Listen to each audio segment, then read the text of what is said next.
Resilience by Faith podcast with Reese. Today we have a very special guest with us. Excuse me. Her name is Kellina Powell. Did I get that right? Yes, you did. Yay! Okay, because I hate like mispronouncing people's name because, as you can probably imagine, people get my name wrong all the time. So I just wanted to make sure I got your name right. But thank you for taking time out your morning to spend time with us and talking about resilience and all the things. And definitely, I'm super excited to be here. Thank you so much for having me. Yes. Now, where are you calling in from? I'm calling in from Canada, Toronto.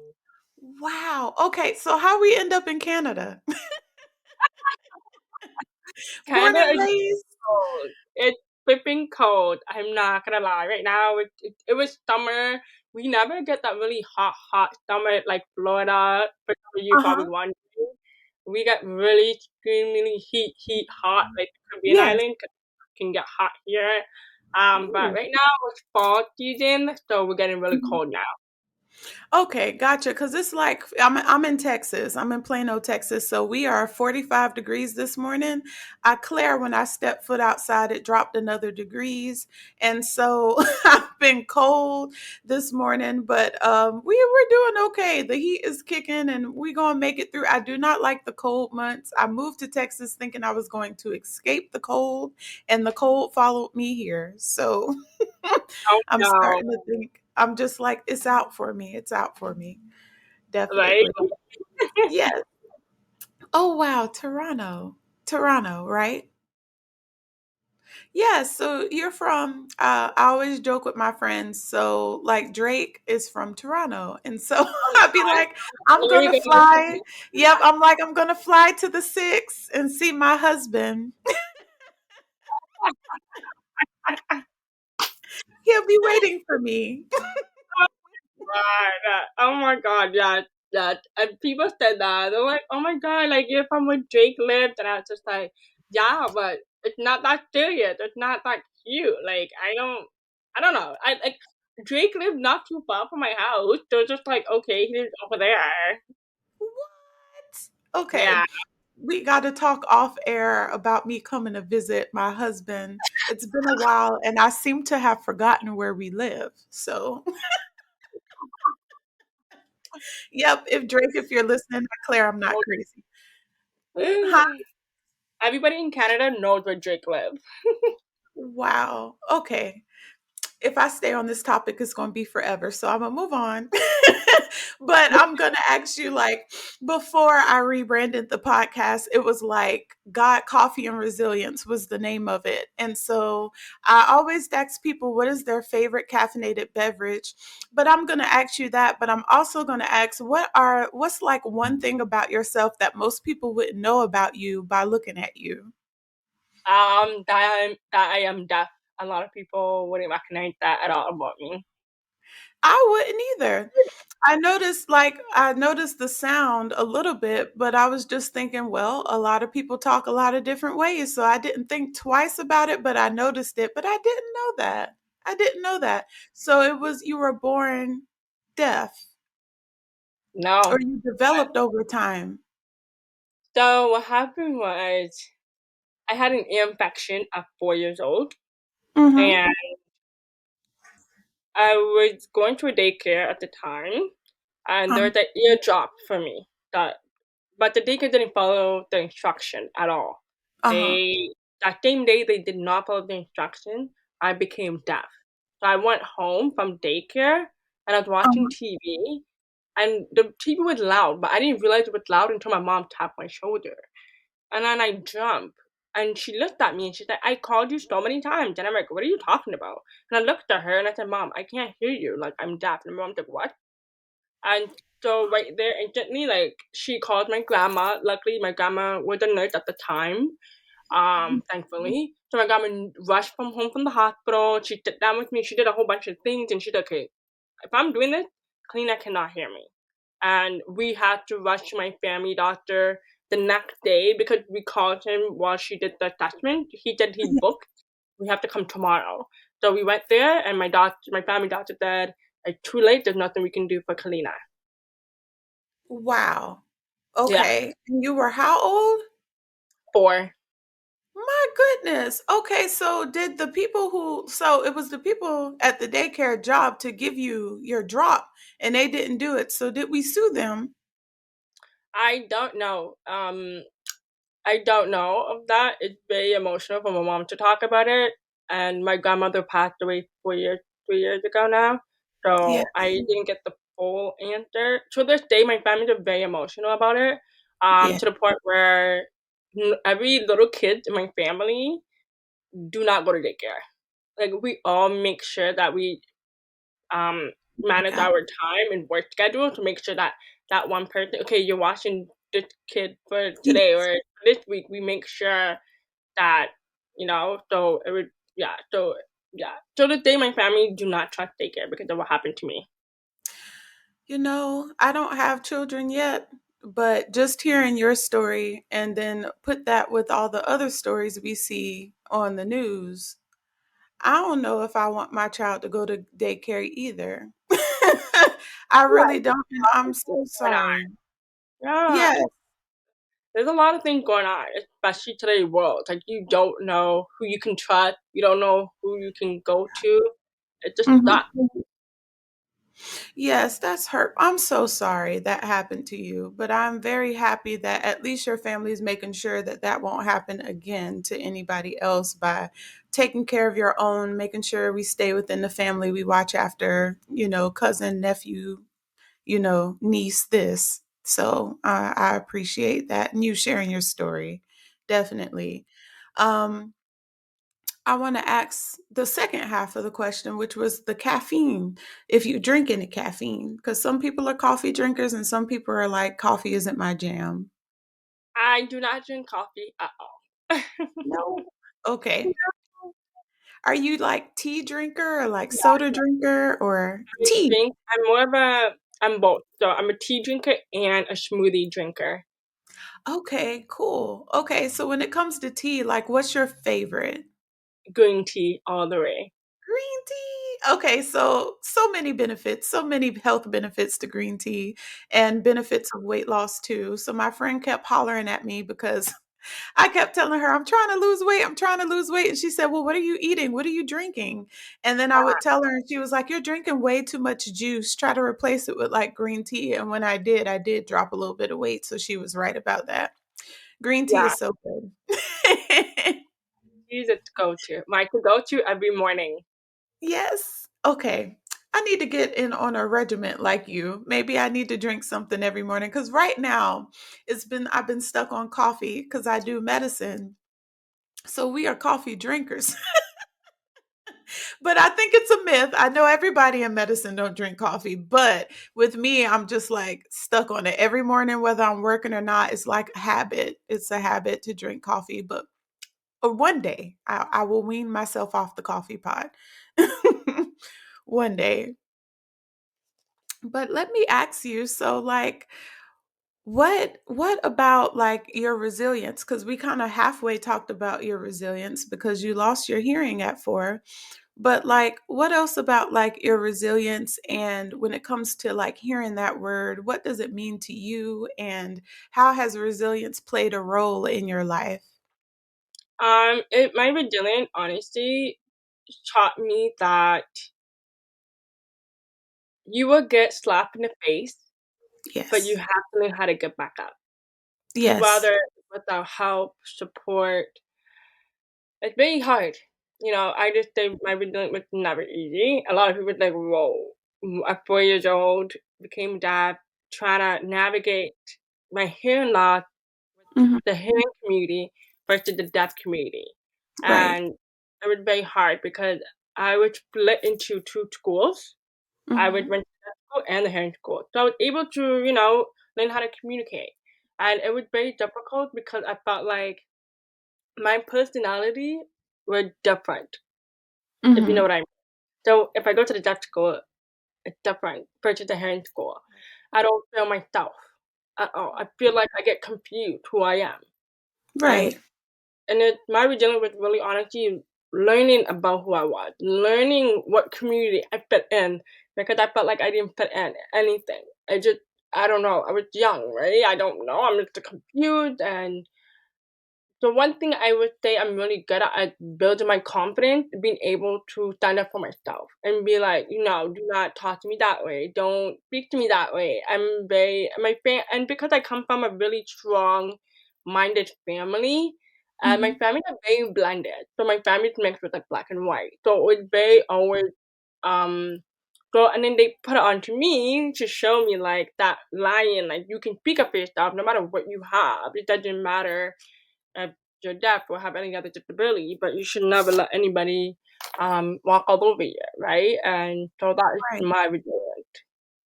Yes, that's right. And gosh, you said so many things that I can relate to. And definitely like finding out who you are.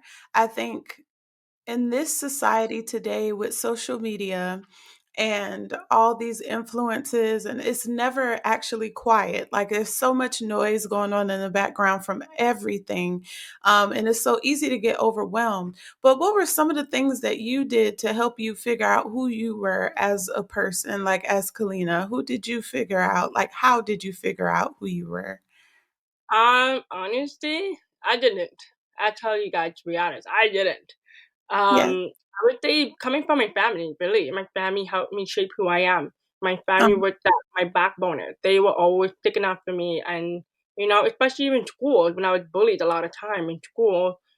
And my family was always there, and they always come into the office, the principal, making sure things are done, making sure that the teachers are following the commendation for me as a deaf mhm, child and a student. And so I guess from witnessing that from my family, I can think, wow, if my mom can do that, I can do that. So right. that's really how it really shaped me. It's really about who your role models are. My role Mhm, models were my mom and my grandma and my aunt. yeah. So they were those three women went off for me. Like when I tell you anybody went off, they will understand. And to this day my families are super protective. Yeah. And I'm really close with my aunt as well, just because me and my aunt are actually close in age. It's kinda crazy. And so honestly, yeah, so that's really how I shape myself and who digital cleaner is. It's really my family. They're the one that shaped me.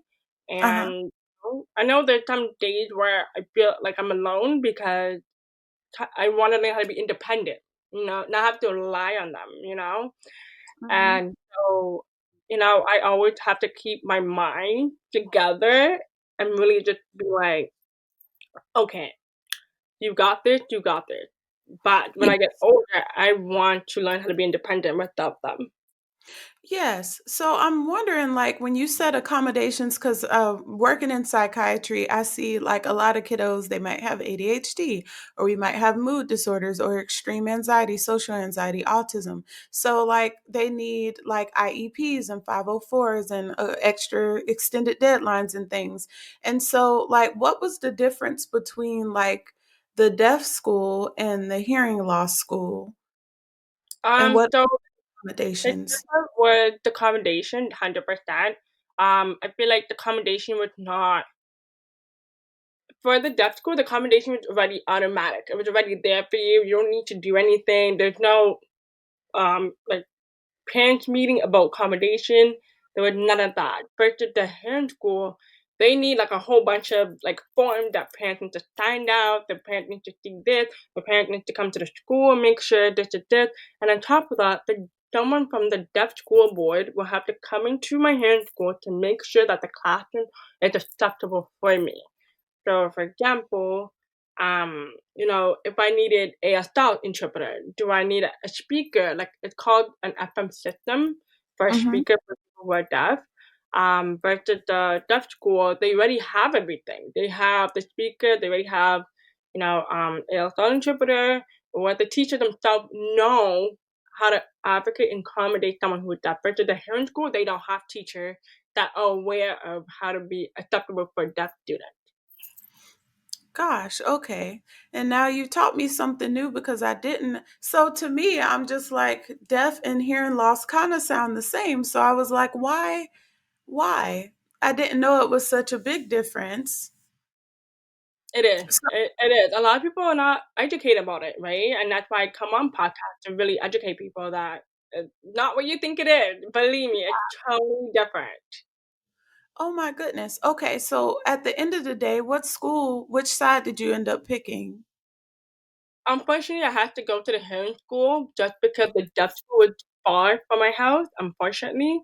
And Mhm. because the tuition, my mom had to take some days off from school just to drop me off there, or my Right. aunt would have to take me there. It's just too much for my mom. She was a young mom too, right? She was young. She was like, okay, this is too much.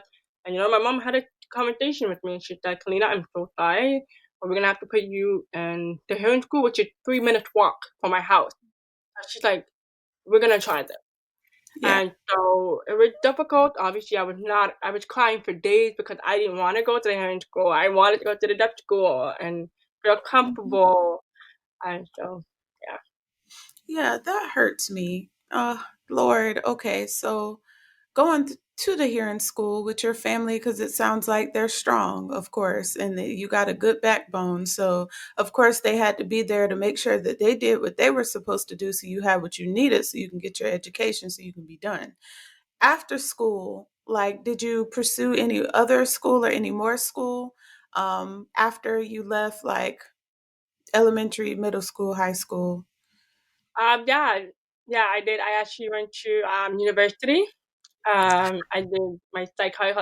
Sorry, I got my psychology degree, and thank you. And I just finished my mental health and addiction diploma on top of that. Yes. And so that the more schooling I did, yeah, I did a lot of schooling to be honest. Yeah. Out of myself because I really didn't think I would be here. I Right. would give up school after high school because I felt like it was too much for me.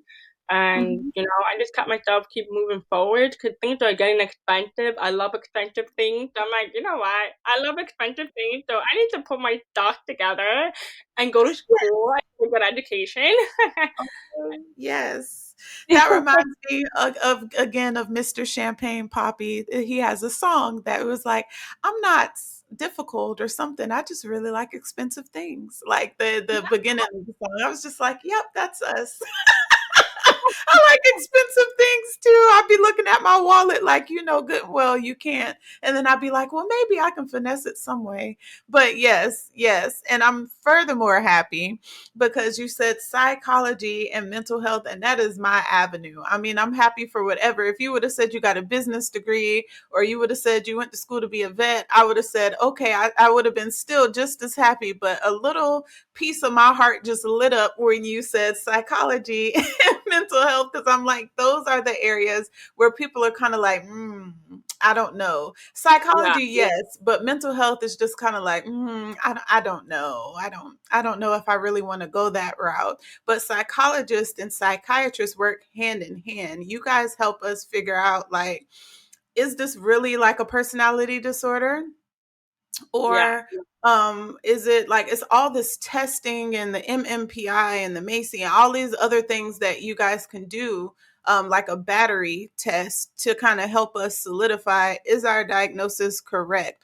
Because we have DSM-5, but psychiatry is complicated enough because you have to listen to them and then you have to kind of come to a conclusion. Is this anxiety or is this anxiety due to ADHD? Is this blah, blah, blah? Like it's so many things it could be and it gets really fuzzy. A lot of people think, well, learning about it in school, a lot of people, they present it like in a very black and white way. Like when we get out in the world, somebody are going to say, oh, I've been depressed for 2 weeks and I have no interest in doing what I'm doing. And I lay in my bed for 10 plus hours. Like nobody comes in and say that. It's like, you get people who are great historians and then you get people who are just like the bare minimum and I'm like, okay, I have to pull it up out of you. What are you trying to say? I'm trying to make sure. And then sometimes we don't know. So psychologists really are our best friends. We're the medicine side and they're like, let's really dig deep and let's make sure this is what it is. So I love it. I love psychologists. And you're going I to love be it, right? awesome. It's Huh? interesting. Every day, it's always something new all the time. You're just like, oh, I didn't know that. I didn't even know. And also too, I just love studying like the brain of how like certain disorder affects our brain. That's something I Uh-huh. really love a lot. Like I was like, whoa, I love this. Yes, the brain is so complex than what people give it credit for. And it's just it be so many things going on that the brain does, and I'm just like, come on, y'all. But I'm really am passionate about mental health. I do have, like anxiety and depression. I talked a lot about my story, especially during my first season when I was unsure. I was like, I don't know, should I start a podcast? Should I not? Like, nobody's going to listen. I don't like my voice. Like, I don't have nothing to say. I was downplaying myself, but I just got on there and started sharing my story, and became just another avenue where I can share mental health things. I try not to make it too medicine like and just keep it on the Right. light note. Yes, but I do enjoy when I come across people who study and know about mental health or the like people behaviors and the theories and things, and I'm like, yay. That's amazing, honestly. It's the best thing ever. Yes. So I would definitely say, I know, like, for the sake of everybody else listening, what encouragement or what encouraging words would you have for somebody listening that is dealing with a disability or dealing not low on their confidence or not feeling at their best, and they feel lost or they feel like, hey, I'm never going to make it out of this? Like, what would you say to them? My advice to them, so many things, but I'm gonna break it down very briefly and short for everybody. I would say the first thing is definitely look at your support system, right? We all always have at least that one support system. One. If you notice that one person always supporting you, always go to that person. If you realize everybody else is not supporting you, bye bye. They gotta go out the door. Second, always be really mindful how you feed your brain. A lot of people say this, and I always tell people it's just like the way if you want to have a fit body, healthy body, you will be careful what you eat. Correct? Same thing with feeding your brain. When you're feeding your brain, make sure it's healthy. Make sure it's impact. Make sure you're getting something out of it. Are you getting negative response from it? Are you getting positive response from it? So be very mindful how you feed your brain. That's super important. I know it's gonna be hard, but as well, same thing with social media. What are you watching on social media? That you know, social media is a big thing right now, and a lot of people don't understand that. And it's very unfortunate that people always want to follow other people, but it's like if it's not benefit you, unfollow. And Right. it's okay, and it's your social media. I don't care if it's your friend, and that's the one thing a lot of my clients. And I remember she was following like a friend of hers, and her friend always had flashy thing, and she didn't like seeing it, but she feels bad if she unfollow her. And I said it doesn't matter. It's what being your if you feel like it's triggering you, and you're like, oh my god, okay, this is like I'm not into that. Unfollow. I don't care if it's your friend, your family, whatever, whatever. It's okay to do that. You have to put yourself first, no matter what it is. I don't care if it's your friend, your boyfriend, your partner. I don't care. If they're not feeding you healthy, they gotta go. Mhm. That's the one thing I always tell people. And third, like I said, always put yourself first, no matter what happens. Because at the end of the day, I always tell people, life is too short. Tomorrow is not a promise. Believe me, And I always give them a example from my story. Like my godfather, he would ride on his motorcycle on his way to my house. He Uh-huh. died, and you just never know what tomorrow comes. And I tell people, since my godfather passed away, I've been on that. And I live my life to the fullest every single day. And I don't care what it is. If I have to unfollow certain people, I will do that. Yes. And because next thing you know, tomorrow comes, you're gone, God take you. You don't want to regret looking back. That's another lot of older people always tell me when they get older, when they get their 30s and 40s and 50s, they tell me, do not give a crap what other people say. Hmm. Because you're wasting your time, your energy and it's super important. Super important. That's my Right. advice. Everybody's hearing, listening. I hope Yeah. that really helped you. And yeah, Yes, that was beautiful. You gave the gems for like the whole year. For the rest of life, that's on period. Okay, that's on period. I want to also ask you. I know that you mentioned a client, and so I'm like, oh, you have to tell us about our business, your business. Like, you can't leave off here without dropping that, because I'm pretty sure there's people listening. Like, how do I get in contact with her? So tell us about your business and tell us how like we can reach you. Definitely. So my business is coaching, one on one. I do family, I do couples. However, I do work with specifically for young professionals who have a disability, but my door are open for other people because I know a lot of people love my jams. They're like, oh my god, I need that girl. So yeah, so you can. I do have coaching business. So my website is KellinaEmpowerment.com. And if you want to find me on my Instagram, which is Deaf Queen Boss, and if you want to find my book, I actually have a book came out. My book came out May 29th on Amazon. Yes, I'm also an author. I know I'm so many things. um, yeah, so my book is on Amazon. You can look me up. Kellina Powell. My first book will be the first one. However, for those who's wondering what the title of it, the book is called "Every Day I Am Just Deaf." It's really about me being deaf in the hearing community and just really giving the hearing community perspective of what it's like to be deaf. How can you help us to be more understanding, more acceptable, and what can you do? What can we do better? How can we put the band-aid between the deaf community and the hearing community? So yeah, so that is about me. So you guys can find me on my social media, my website. Hope I hear from you. Yes, definitely. And my love, we have so much more that I would want to ask you about and get into. And you dropped so many gems. And I learned like little bits and pieces about you here and there. And I would love to have you back on the show if we could do a part two of this. I would love to do this. I try to keep the podcast short for like per episode, but I would love to have you back because I just feel like there's so much more to talk about. My goodness, you are truly a woman of art, a woman of everything, of course, embody everything that you embody, the confidence, the resilience. I would definitely say you are that, like you are the woman that embodies resilience in everything that I've tried to showcase on this podcast. And I really do thank you for being transparent, but also being authentic to who you are and not holding back while you're on this podcast and every other podcast and everything else that you do and you put your heart into. I thank you for educating me and my audience on the difference between the deaf and the hearing loss community. And I look forward to doing some more research on that myself so I can be educated as well. And what you're doing is you're shining a light on this because nobody ever talks about it unless they're dealing with it personally. And then I think that sometimes the people who deal with it personally are afraid to like let their voice be heard. But I'm so happy that you are not afraid to let your voice be heard, and I will definitely be supporting you in any way that I can. I'm so full. Like I'm just so grateful. Thank you. Thank you. Thank you for having me. Honestly, definitely buy my book.